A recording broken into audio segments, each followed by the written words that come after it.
وَأَقِيمُوا الصَّلَاةَ وَآتُوا الزَّكَاةَ، اور نماز قائم کرو اور زکوٰۃ ادا کرو، وَارْكَعُوا مَعَ الرَّاكِعِينَ، اور رکوع کرنے والوں کے ساتھ رکوع کرو۔ قرآن کریم فرقان حمید سورہ البقرہ آیت نمبر 34 کا درس قرآن نشر کیا جا رہا ہے۔ اس آیت کے 3 حصے ہیں، اقیم الصلاۃ، دوسرا وآتوا الزکاۃ، اور تیسرا وارکعوا مع الراکعین۔ نماز کا قیام، زکوٰۃ کی ادائیگی، اور رکوع کرنے والوں کے ساتھ مل کر رکوع کرنا، یعنی نماز با جماعت ادا کرنا۔ سبحان اللہ۔ پہلے میں اقیم الصلاۃ کی بات کروں۔ قیام صلاۃ یہ ہے کہ تمام فرائض، نماز فجر کے 2، ظہر کے 4، عصر کے 4، مغرب کے 3، اور نماز عشاء کے 4، پنجگانہ نماز کے فرائض کو، فرض نمازوں کو، فرض رکعتوں کو مسجد میں آ کر اہل اسلام کے کندھے کے ساتھ کندھا ملا کر اور پاؤں کے ساتھ پاؤں جوڑ کر با جماعت نماز ادا کرنا، صحیح اوقات پر، صحیح طریقے کے ساتھ، صحیح فرائض، شرائط، آداب کے ساتھ ہمیشہ ادا کرتے رہنے کو نماز قائم کرنا کہتے ہیں۔ میں نے یہ 2 رکعتیں اور 4 اور 4 اور 3 رکعتیں اور 4 رکعتیں کیوں کہا کہ بقیہ جو نماز ہے، اگر آپ یہ سنتیں اور نوافل گھر ادا کریں تو یہ بھی ایک سنت رسول اللہ کہ یہ صلی اللہ علیہ وسلم۔ نماز فجر میں یہ ہوا کرتا تھا کہ سیدنا بلال رضی اللہ تعالیٰ عنہ دیکھتے رہتے تھے کہ جو ہی سرکار دو عالم صلی اللہ علیہ وسلم کا چہرہ پاک نظر آتا تھا، آقا علیہ السلام کا شانہ رسالت سے، اپنے گھر مبارک سے جب باہر تشریف لاتے، حضرت بلال سرکار کو دیکھتے ہی نماز فجر کی اقامت شروع کر دیتے، اللہ اکبر اللہ اکبر اللہ۔ کیا مطلب؟ کہ سرکار دو عالم صلی اللہ علیہ وسلم نماز فجر کی 2 سنتیں گھر ادا کرتے تھے۔ آئیے کلام حکیم کی ایک آیت پڑھتا ہوں، سورہ النور شریف 18واں پارہ، سورہ النور شریف۔ اللہ رب العالمین کا ارشاد ہے، فی بیوت اذن اللہ، گھروں میں اللہ کا تمہیں حکم یہ ہے، ان ترفع وَيُذْكَرَ فِيهَا اسْمُهُ، اللہ تعالیٰ کا نام لو اپنے گھروں میں بھی، اور اس کا بھی ذکر گھروں میں بھی اونچا کرو، گھروں میں بھی اس کا ذکر بلند کرو۔ فی بیوت اذن اللہ ان ترفع وَيُذْكَرَ فِيهَا اسْمُهُ وَيُسَبِّحُ فِيهَا بِالْغُدُوِّ وَالْآصَالِ، صبح کے اوقات میں بھی، شام کے اوقات میں بھی اللہ کی یاد گھروں میں بھی کیا کرو۔ اب بخاری شریف کی ایک حدیث پڑھ لیتے ہیں بطور تبرک۔ آقا علیہ السلام فرماتے ہیں، گھروں کو قبر نہ بناؤ، قبروں کو مسجد نہ بناؤ۔ آقا علیہ السلام کی تعلیمات کتنی صاف صاف، سیدھی سیدھی، جی صاف ستھری، سیدھی سیدھی۔ گھروں کو قبریں نہ بناؤ، کہ جس طرح قبروں میں نماز نہیں ہوتی تو آپ نماز ہی نہ پڑھیں۔ مسلمان خواتین کے لیے گھر میں ایک علیحدہ جگہ مخصوص کر لیں۔ آج کل وہ ذرا لکڑی کے تختے بھی بنے ہوتے ہیں اس طرح، جی وہاں نماز ادا کر لیں، یا کوئی گوشہ تنہائی ہو جس میں وہ رمضان المبارک کا اعتکاف بھی کر سکیں، عبادت کے لیے مخصوص کر لیں جگہ۔ ہمارا فلاں روم فلاں روم فلاں روم، میں کہتا ہوں ایک قرآن روم بھی ہونا چاہیے۔ ایک نماز روم بھی ہونا چاہیے جس میں بیٹھ کر قرآن مجید کی تلاوت ہو، نماز ہو۔ خیر میں اپنے موضوع کی طرف آؤں تو بقیہ جو سنتیں ہیں، نوافل ہیں، وہ گھر میں ادا کریں، یہ مسنون ہے۔ اللہ اکبر۔ تو نماز کا قیام صحیح اوقات میں، فرائض کو مسجد میں، کل وہ بیٹے نے پوچھا تھا تو میں نے 2 مقامات سے دکھا دیا کہ بیٹا نماز مسجد میں، فرض نماز مسجد میں، ٹھیک ہے۔ اور پھر مسجد میں آنے اور جانے کے جو آپ وقت صرف کریں گے اور جو قدم اٹھائیں گے، ایک قبیلہ تھا، قبیلہ بنی اسلم، انہوں نے جب نماز باجماعت کے فضائل سنے نا، انہوں نے پروگرام بنایا کہ وہ دور مدینہ شریف کے آخر میں ہمارے گھر ہیں، گراؤ وہاں سے گھر، مسجد نبوی کے پاس مکان بناتے ہیں۔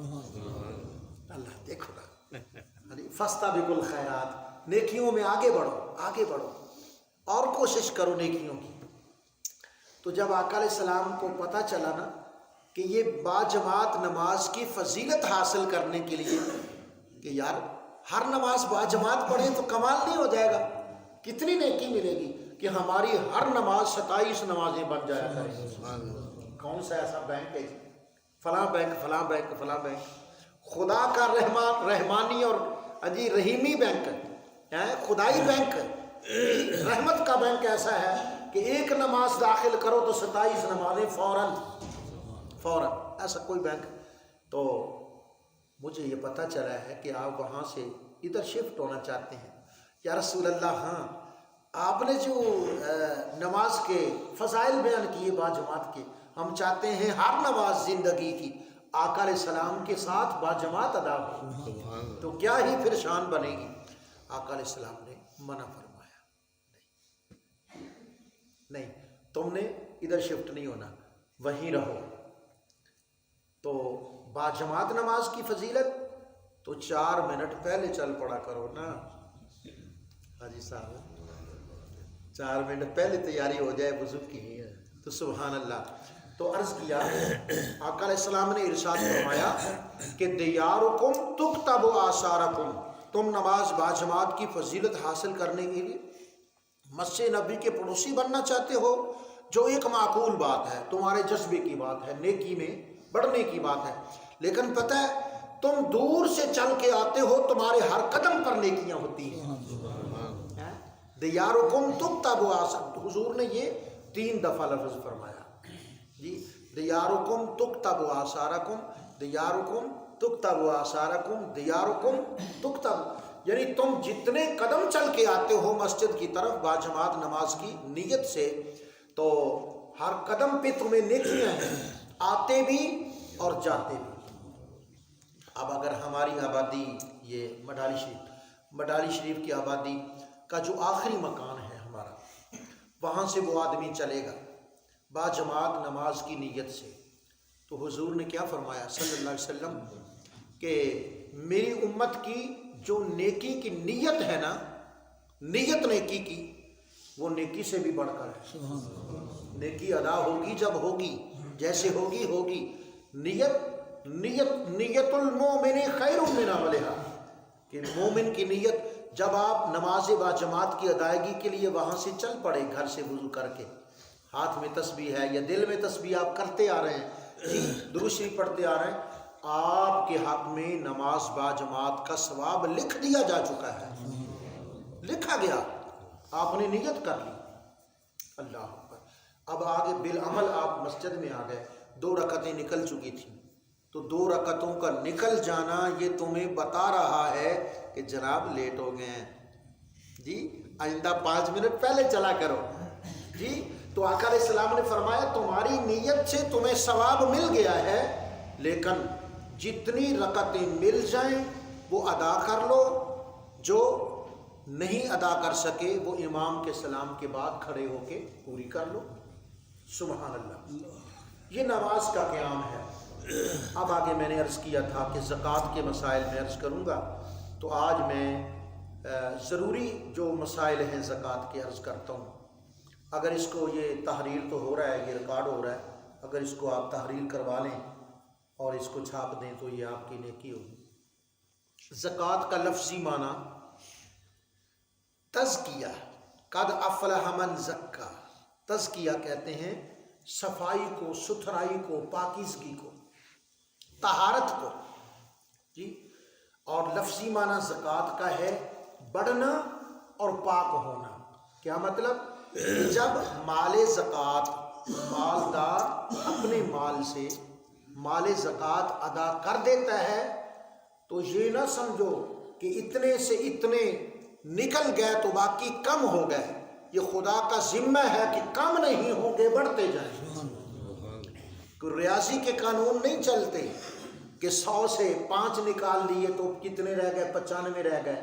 5 نکال کے دیکھو صحیح، 2.5% اعلیٰ کر کے دیکھو۔ یہ ریاضی کے قانون نہیں ہے، یہ خدا کے قانون ہے کہ تم نکالتے جاؤ گے، خدا بڑھاتا جائے گا۔ نہیں نوری صاحب ایسے نہیں، اس پر بھی قرآن پاک کی کوئی آیت پڑھو۔ آپ کی جو عادت ہے کہ آپ ہر بات پہ قرآن پاک کی آیت پڑھتے ہیں، تو آئیے میں 22ویں پارے کی آیت کریمہ پیش کرتا ہوں۔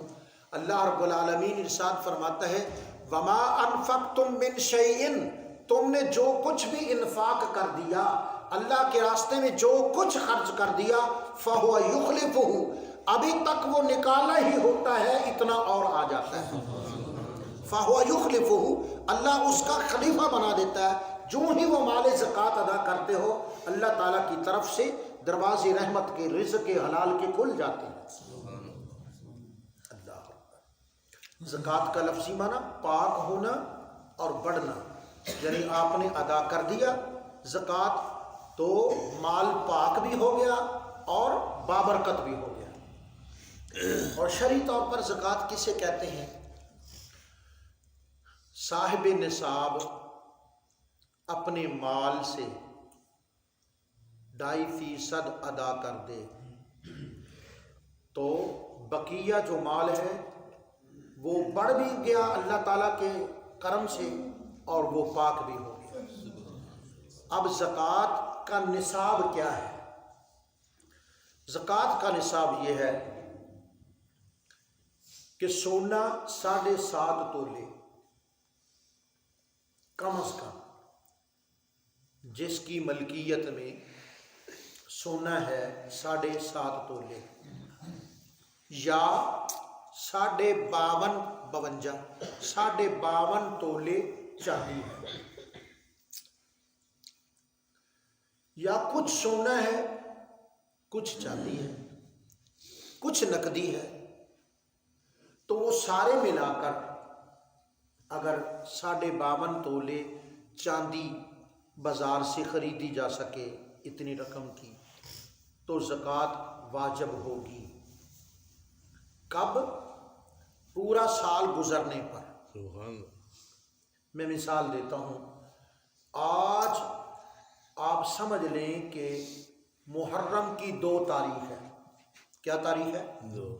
محرم شریف کی آج 2 تاریخ ہے، تو 7.5 تولے سونا آج میری ملکیت ہے، محرم 2 تاریخ کو، اور پورا سال میری خوشیاں بھی آتی رہی، غم بھی آتے رہے، میں کپڑے بھی خریدتا رہا، بستر، برتن، علاج، معالجہ اپنے اہل خانہ کا، ماں باپ کا، یہ ساری ضرورتیں میری پوری ہوتی رہیں، میں نے 7.5 تولے سونے سے خرچ نہیں کیا، وہ محفوظ رہا۔ کب تک؟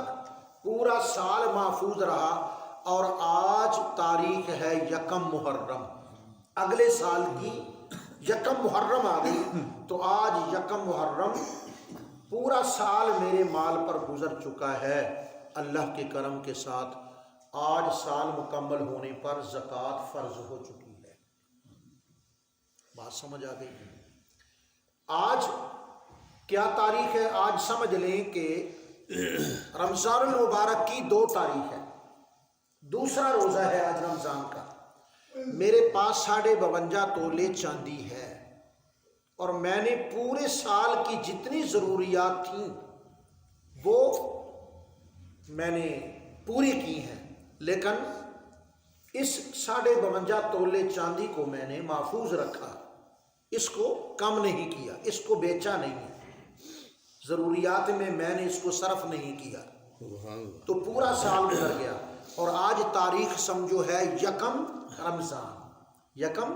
رمضان، تو پورا سال گزرنے کے بعد آج یکم رمضان کو مجھ پر زکوٰۃ ادا کرنا فرض ہے۔ لو اب سمجھیں، آج 2 رمضان ہے، قربانی کے موقع پر میں نے چاہا کہ یہ مکان کی چھت صحیح نہیں ہے، یہ تو گر رہے ہیں، بالے گر رہے ہیں، یہ بسیدہ ہو گئی ہے، اس کو بدل نہ دیں، تو آپ نے اپنے اس سونے سے یا چاندی سے کچھ بیچ دیا اور اپنی چھت مکمل کر لی۔ آج ہے قربانی کا دن، آج ہے قربانی کا دن۔ اب دیکھیں 7 تولے 7.5 تولے سونا تھا، اب رہ گیا ہے میرے پاس 4 تولے سونا، میں نے اپنی ضرورت پہ خرچ کر لیا، بچہ مریض ہو گیا، کوئی حادثہ ہو گیا، کوئی خوشی آ گئی، کوئی کپڑے خرید لیے، گھر کا کچھ اثاثہ خرید لیا، یعنی وہ 7.5 تولہ سونا میرے پاس محفوظ نہیں رہا، میں نے صرف کر لیا، اپنی ضرورتوں میں خرچ کر لیا۔ آج میرے پاس ہے کتنا؟ 4 تولے سونا۔ تو اب پورا سال گزر گیا، یکم رمضان کو زکوٰۃ ادا ہوگی یا نہیں؟ زکوٰۃ ادا نہیں ہوگی، کیونکہ وہ نصاب مکمل نہیں رہا۔ اب وہ نصاب کب مکمل ہوا؟ میں نے اپنے سارے ذرائع جو حلال تھے، وہ جائز تھے، وہ سارے میں نے استعمال کیے، اور آج ہے عید الفطر کا دن، آج عید الفطر کا دن ہے، آج میرے پاس پھر نصاب مکمل ہو گیا ہے، 7.5 تولے سونا میرے پاس محفوظ ہے، اور پورا سال گزر گیا ہے، دوسرے سال کی عید الفطر کا دن آ گیا، تو میں نے اس میں سے کچھ خرچ نہیں کیا، وہ میرے پاس محفوظ ہے، تو میں صاحب نصاب ہوں، آج زکوٰۃ مجھ پر فرض ہوگی۔ میں نے یہ مثال اس لیے دی ہے کہ پورا سال گزرنا یہ ضروری ہے، اگر سال کے اندر 15 دن بھی پہلے خرچ کیا گیا تو زکوٰۃ فرض نہیں ہوگی، لیکن قربانی واجب ہوگی۔ زکوٰۃ کی ادائیگی کے لیے سال گزرنا ضروری ہے، لیکن قربانی کے واجب ہونے کے لیے سال ضروری نہیں ہے۔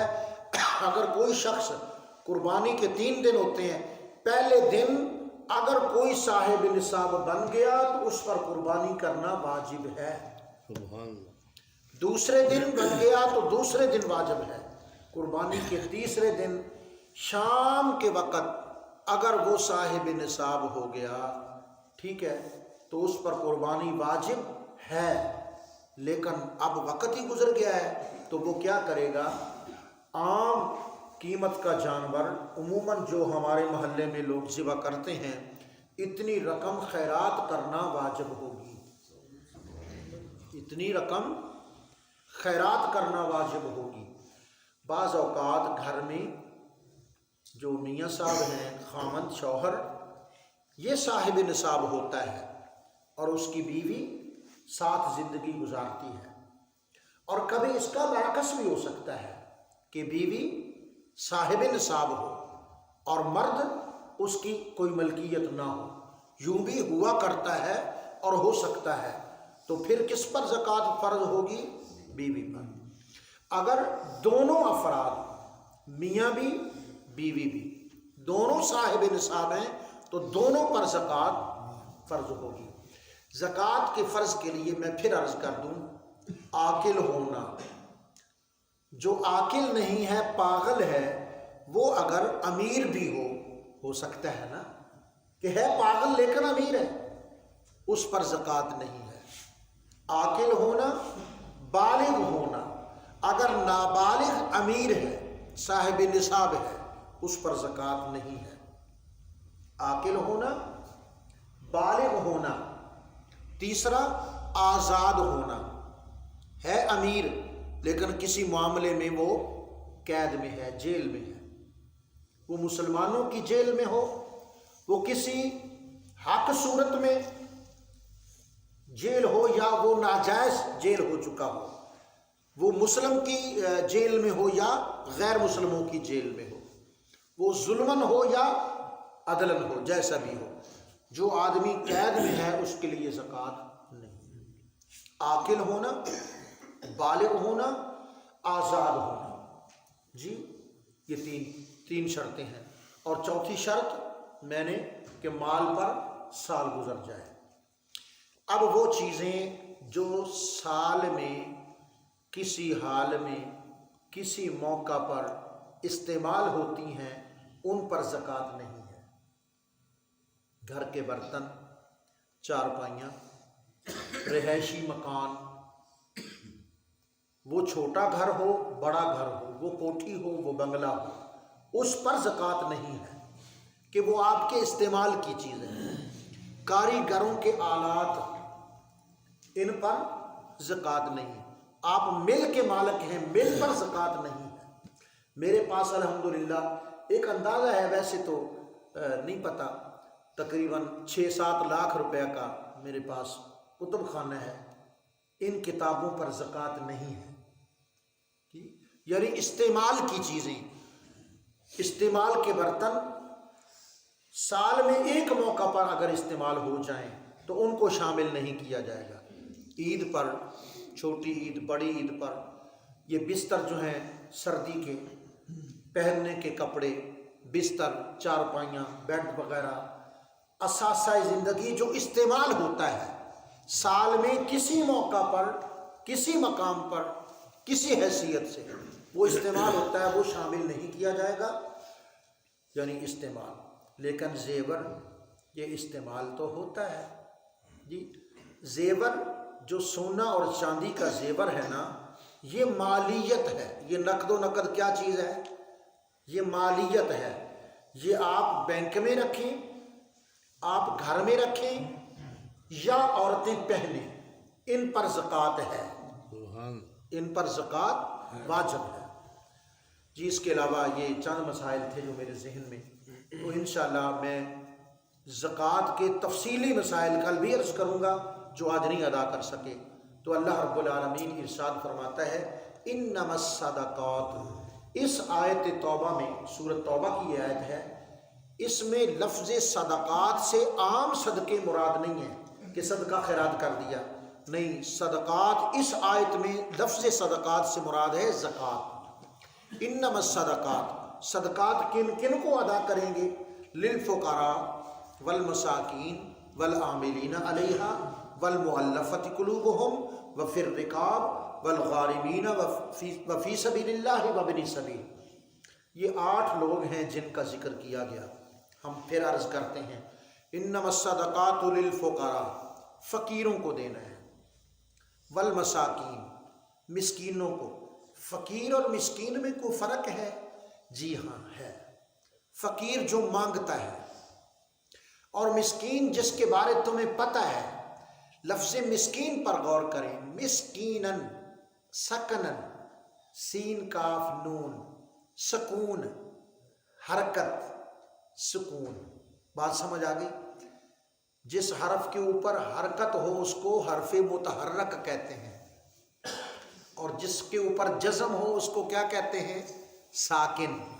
ٹھیک ہے، ساکن کا معنی ٹھہر جانے والا، یعنی زندگی کی دوڑ میں جو بیچارہ پیچھے رہ گیا، لوگ آگے نکل گئے، اس کا گزر نہیں ہو رہا، مراد یہ ہے، اس کو بھی آپ زکوٰۃ ادا کر سکتے ہیں۔ للفقراء والمساکین والعاملین علیہا، محکمہ زکوٰۃ کی طرف سے اسلامی حکومت میں زکوٰۃ کی وصولی پر جو لوگ بھیجے جاتے ہیں، گاؤں میں، شہروں میں، دکانوں پر، فیکٹریوں میں، جہاں جہاں لوگ بستے ہیں، کچھ عامل بھیجے جاتے ہیں کہ زکوٰۃ وصول کی جائے، ان عاملین کو دو۔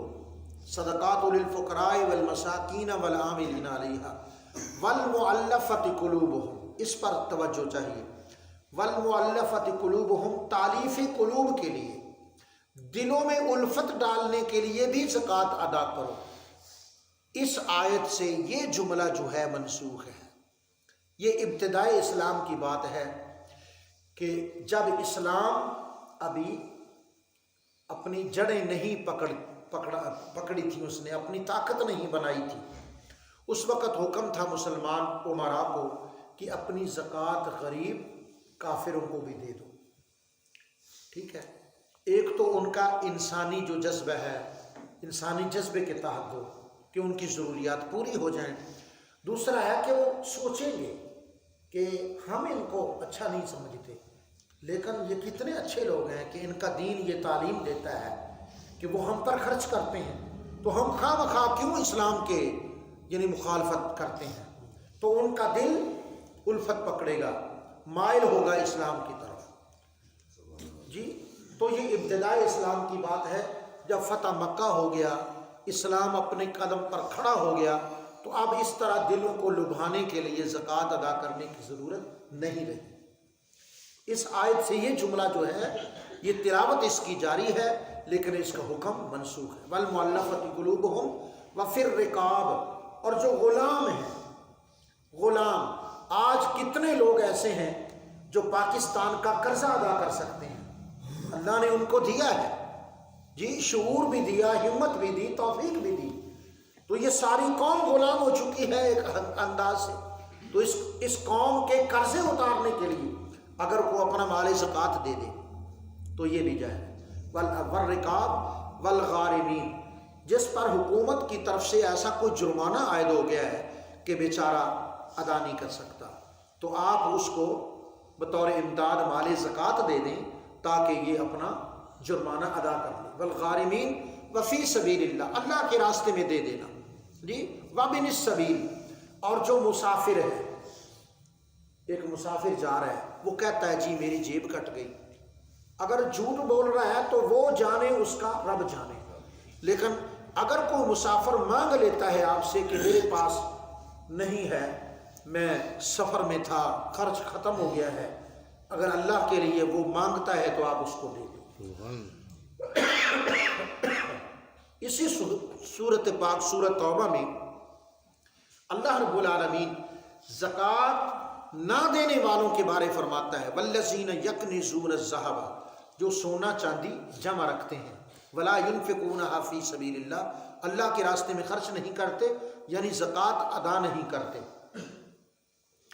فبشرہم بعذاب علیم، اے محمد صلی اللہ علیہ وسلم آپ ان کو دردناک عذاب کی خبر سنا دیں۔ کون سا دردناک عذاب؟ فرمائے یوم یحمى علیہا فی نار جہنم، یہ جو مال سینت سینت کے رکھتے ہو نا، الذی جمع مالا وعدد، جمع کرتے ہو، گنتے ہو کتنا ہو گیا کتنا، یہ جہنم کی آگ میں تپایا جائے گا۔ فتقبا بہا جباہہم وجنوبہم وظہورہم، تو تمہاری پیشانیاں اس سے ڈمی جائیں گی، دائیں پہلو بھی، پشت بھی، اور پھر کہا جائے گا ھذا ما کنزتم لانفسکم، یہ ہے وہ خزانہ جو اپنے لیے تم جمع کرتے تھے، فذوقوا ما کنتم تکنزون، جو جمع کیا تھا اب اس کا سواد چکھ لو۔